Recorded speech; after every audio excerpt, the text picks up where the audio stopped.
Cowherd, did that offensive explosion make last night the best Super Bowl ever? No, I don't think I'm going to be sitting with my kids in 25 years saying, remember that Nick Foles Super Bowl? That was the greatest ever. I thought it was sloppy. I think there was a little controversy. Sloppy. Like, I thought New England special teams were a mess. I thought there were mental errors, 12 men on the field. Nelson Aguilar runs out of bounds. Listen, I've seen 8 New England Super Bowls. They've all ended like this. There was the David Tyree catch, to me, was better. Listen, I thought last year's game, the Edelman catch, is one of the most absurd things I've ever seen. I'll tell you this, the Seattle game, to me, was the best game ever. That game, the Russell Wilson completion down the sideline, then they don't run it. That to me, is the best Super Bowl I've ever seen. But I've also seen Terry Bradshaw, our teammate here, in 2 or 3 all-time Super Bowls. Look, I think that was the modern version of football. That's what they've been building for. Yeah. All the rule changes that they've made over the last 20 years were to create that Super Bowl. Yeah. But it looked like a well-played Pro Bowl. Offense is just going up and down the field. And so to me, I do think for what they're trying to do, this was the ideal Super Bowl.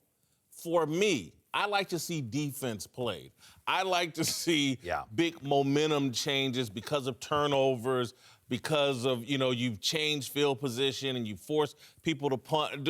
And so for me, I enjoyed it. It was entertaining, but the best ever always includes a great defensive performance matched against a great offensive performance. And we just had 2 tremendous offenses just going up and down the field. And I'm sure those that play Madden and my mother and people like that love the hell out of that game. Yeah, we're not even talking about a great defensive performance. We would have liked to have seen some defensive performance. And it's a situation where you have 1 punt in the game and a little bit like arena football, just going back and forth. In terms of great Super Bowls, I thought the Seattle-New England Super Bowl where it ends on the goal line. But remember the Tennessee-St. Louis Super Bowl? Yes. Ends on the goal where it line. ends up, what is it, a yard short or a little less than a yard short on the last play? I did like the fact that Philadelphia overcame what they overcame. I like the storyline with Nick Foles. I like those types of stories, and that's, to me, what made it a little bit special. I do think we're going to be talking about Nick Foles 20 years from now, though. Especially, you mean Nicky Foles. All right, Nicky Foles. Statues everywhere in Philly. I enjoyed it. I would say this. I don't know if it's the best game. It's the most exciting game to me for all the reasons that you guys said. And also the stories. You bring up a good point. The Nicky Foles thing, honestly. Come on. It's got a Rocky feel to it. It's unbelievable to me. And that's what makes it so enjoyable to see against all odds, against Tom Brady and Bill Belichick, and you got this backup quarterback who was considering leaving the league. I mean, this is drama. This is Steven Spielberg. This is Oscar-winning performance. I don't know who's going to... Mark Wahlberg's probably going to play him. It's going to be a great story just from that standpoint. And then, obviously, going up and down the field, I like points. I know there was no punting, but that's what I like to see. The catch, they got the catch calls. I'm sure we're going to talk about that a little bit. I enjoyed every aspect of this game. There were fascinating decisions made in this game, too. No question. That added to, that's what kind of offset the lack of defense, just in terms of what Doug Peterson did right before halftime.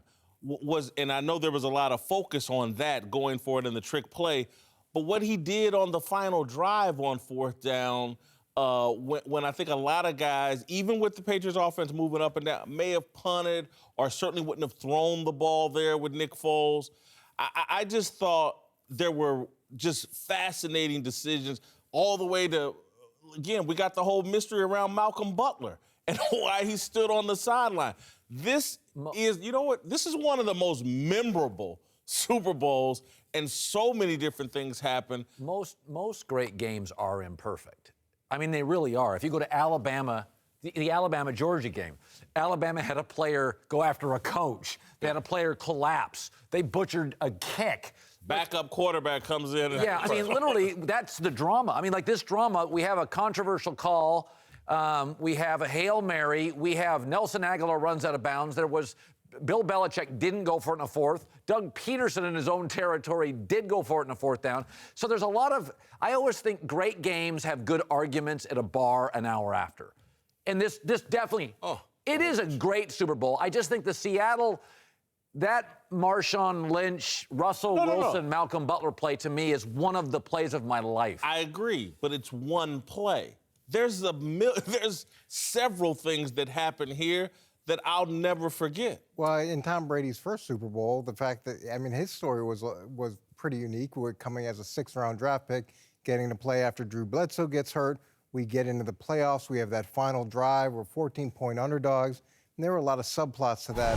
Whitlock, did Belichick's pride cost the Patriots the football game? Last night, I thought it did. This morning, today, I don't think it's about pride.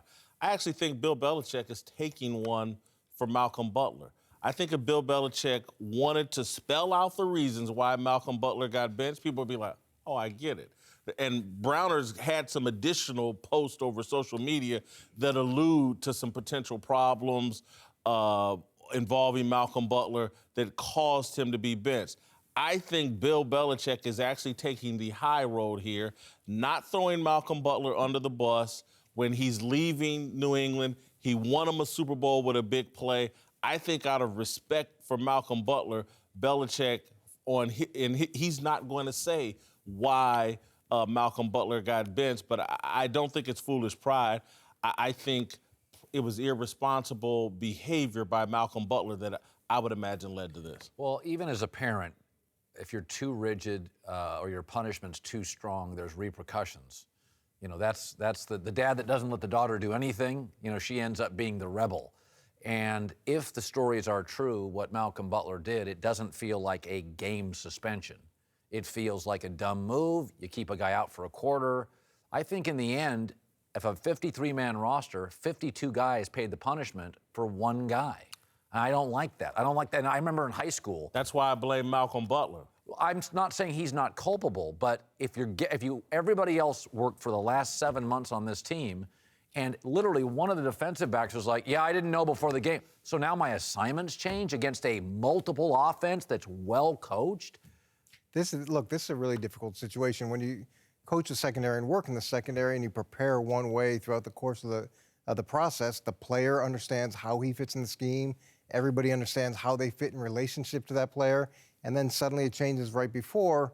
It's a problem, especially against an offense like this with shifts and motions and all the things that go into it. But just like the Garoppolo trade, we're never going to figure out the different layers behind this. And there has to be something that made him make the decision that's a lot deeper than just one event. To me, it's got to be bigger than that. And look, Malcolm Butler needs to get his story out because when he goes into free agency, you're talking about one of the greatest or arguably the greatest defensive coach, benches you before the Super Bowl.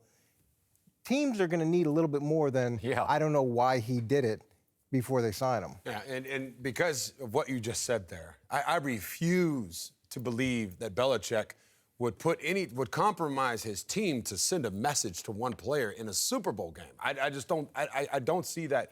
And I thought more about it too. Like with you last night, and I think on your show earlier, I was saying, yeah, that might have been foolish, or maybe if he could think about this, Belichick, maybe he would change his mind. But I don't think so. I think he felt in his heart, this guy can't help us. He can't deal with the shifts. I don't know what it is. But there's something there that I have to trust the great one.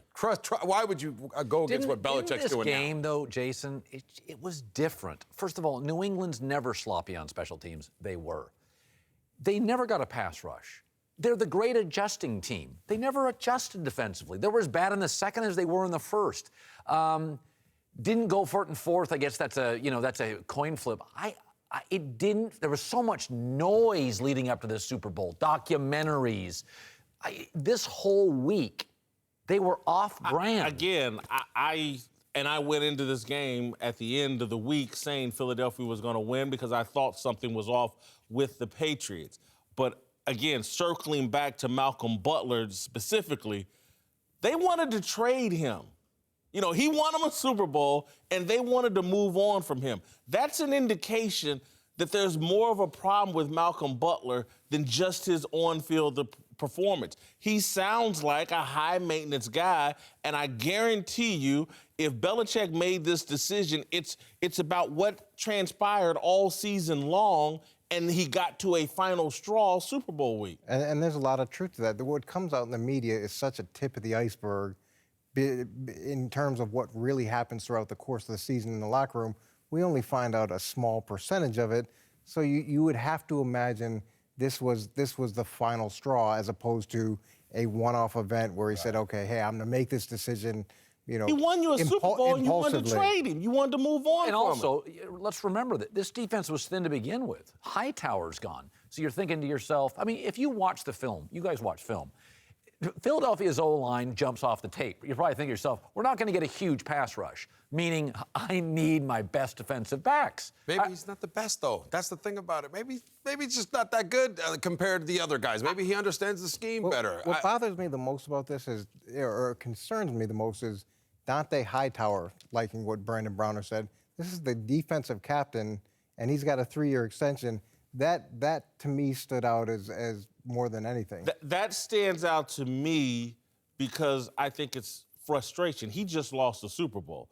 And come hell or high water, he wanted Malcom Butler out there because he gave him the best chance, Tony. You can't. He played 98% of their snaps during the regular season. And Jacksonville. You can't go from that to you don't even play in dime and nickel situations. Come on, though. Do you really think in a Super Bowl situation, I'm going to say, you know what, I'm going to send a message to this guy? No, I don't think it's about to sending cost a me message. a Super Bowl. I'm just saying, I think we can win without him. That's what it's saying.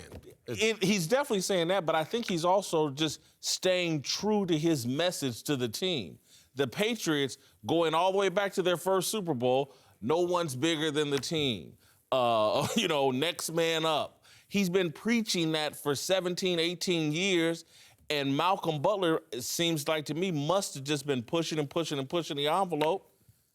And Belichick Safe to say he's gone.